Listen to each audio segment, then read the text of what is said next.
तो आज जबलपुर गृह मंत्री अमित शाह आने वाले हैं। सुबह 11:30 बजे डूमना एयरपोर्ट पर अमित शाह पहुंचेंगे। कई सारे कार्यक्रम हैं जिनमें अमित शाह शामिल होंगे। अमर शहीद शंकर शाह रघुनाथ शाह को श्रद्धांजलि देंगे। गैरिसन ग्राउंड में एक विशाल आम सभा भी होगी जिसको संबोधित कर सकते हैं। इसके साथ साथ आदिवासी वर्ग के लिए बड़ी सौगातें भी अमित शाह दे सकते हैं। दोपहर करीब 2:45 बजे उज्ज्वला योजना 2.0 का शुभारंभ होगा। शहीद स्मारक में बूथ अध्यक्षों के सम्मेलन में भी शिरकत करेंगे। शाम 6:10 पर नरसिंह मंदिर पहुंचकर दर्शन करेंगे और शाम 6:35 पर आचार्य श्री विद्यासागर जी के दर्शन करेंगे। अमित शाह के आगमन को लेकर मुख्यमंत्री ने भी ट्वीट कर उनका हार्दिक स्वागत किया है। बड़ा दौरा है, महत्वपूर्ण दौरा है।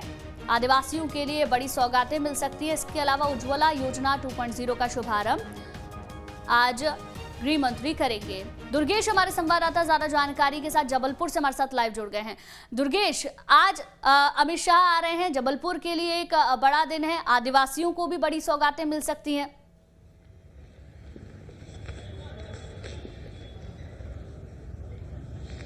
बिल्कुल गुंजन, देखिए आज मध्य प्रदेश के लिए ही बड़ा दिन कहूँ तो मैं तो बुरा नहीं गलत नहीं होगा, क्योंकि आदिवासी बहुल क्षेत्र है मध्य प्रदेश में। अधिक विधानसभा ऐसी हैं जो आदिवासी बहुल मानी जाती हैं और इस तरह से आज जबलपुर में ये कार्यक्रम जो हो रहा है तो पूरे महाकौशल के लिए बेहद महत्वपूर्ण दिन है आज का गुंजन। आज देश के गृह मंत्री अमित शाह आ रहे हैं और ये मौका है राजा शंकर शाह रघुनाथ शाह के बलिदान दिवस का। ये वही शहीद हैं जिन्होंने स्वतंत्रता संग्राम में आदिवासियों का नेतृत्व किया था और एक तोप के मुंह से उड़ाकर अंग्रेजों ने इनको दर्दनाक मौत दी थी। लेकिन इसी दर्दनाक मौत ने स्वतंत्रता संग्राम में एक नई चिंगारी जलाई थी और आदिवासियों का नेतृत्व स्वतंत्रता संग्राम में किया था। तो इसी मौके पर आज बलिदान दिवस है उनका और इस बलिदान दिवस को बेहद वृद्ध रूप में आज बीजेपी मना रही है। इस वक्त मैं शहीद स्मारक गोल बाजार मैदान में मौजूद हूं। तस्वीरें दिखाऊंगा, इसके साथ साथ पूरी जानकारी मैं आपको दे रहा हूं गुंजन कि किस तरीके से आज बेहद महत्वपूर्ण दिन जबलपुर के लिए माना जा रहा है। एक विशाल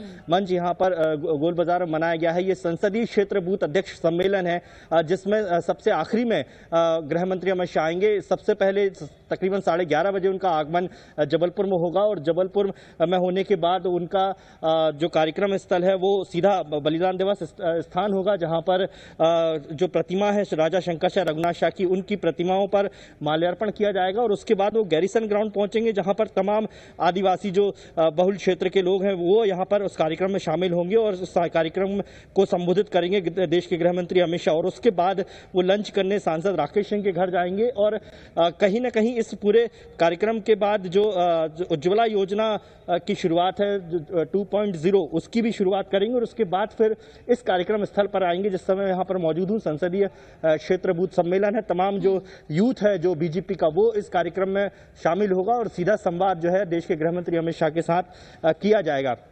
सबसे महत्वपूर्ण बात यह है गुंजन यहाँ पर कि आदिवासियों को साधने और आदिवासियों के बीच पहुंचने की कोशिश यहाँ पर बीजेपी इस कार्यक्रम के जरिए कर रही है, क्योंकि जो आदिवासियों का नेतृत्व करने वाले जो महान शहीद थे, जो बलिदानी थे, उनको याद करके बीजेपी सीधा आदिवासियों के बीच पहुंचने जा रही है। और इसके पीछे देखिए राजनीतिक कारण तो बहुत सारे हैं, क्योंकि मध्य प्रदेश में आने वाले समय में उपचुनाव हैं 3 विधानसभा सीटों पर, 1 लोकसभा सीट पर। उसके साथ साथ 2018 की विधानसभा की हम यदि बात करें तो आदिवासी जो बहुल विधानसभाएं थी वो पूरी तरीके से बीजेपी को छोड़कर कांग्रेस में चली गई थी। तो एक ये बड़ा झटका जो है 2018 में बीजेपी को लगा था।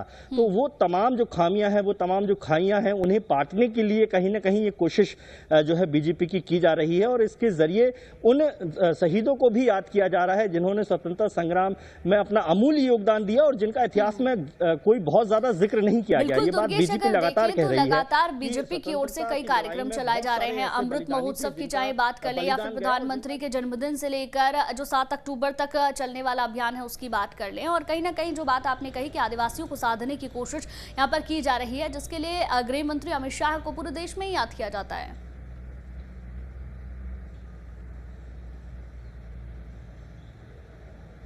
बिल्कुल देखिए, जैसा कि मैंने कहा कि मध्य प्रदेश में जो है ऐसी बहुत सारी विधानसभा सीटें हैं, तकरीबन 47 विधानसभा सीटें ऐसी हैं जहां पर आदिवासी वोटरों का सीधा असर पड़ता है। यदि वो एक तरफ हो जाते हैं तो फिर उस पार्टी की जीत लगभग तय मानी जाती है, और यही 2018 की विधानसभा सीटों पर हुआ था। महाकौशल की ही जो तमाम आदिवासी विधानसभा सीटें हैं वो सारी कांग्रेस में चली गई, तो इसका खामियाजा सत्ता गंवाकर बीजेपी को भुगतना पड़ा था। हालांकि बाद में सत्ता परिवर्तन हुआ और उसके बाद फिर बीजेपी आ गई, लेकिन वो खाई अभी पटी नहीं है, और उसी खाई को पाटने के लिए ये तमाम प्रयास किए जा रहे हैं, तमाम कोशिशें की जा रही हैं कि आदिवासियों के बीच किस तरीके से अपनी पैठ को मजबूत किया जाए, अपने वजूद को और मजबूत किया जाए। और जो बात हमेशा कही जाती थी कि मध्य प्रदेश में देखिए 22% से ज्यादा आदिवासी वोट बैंक है, और इतने बड़े वोट बैंक को नजरअंदाज कोई भी राजनीतिक दल नहीं कर सकती है, और यही वजह है कि बीजेपी इस तरह के कार्यक्रमों को अब बड़े रूप में कर रही है। देखिए, मैंने जैसे कहा कि ये अब तक का बलिदान, मतलब राजा शंकर शाह रघुनाथ शाह के बलिदान दिवस पर अब तक का ये सबसे बड़ा कार्यक्रम है।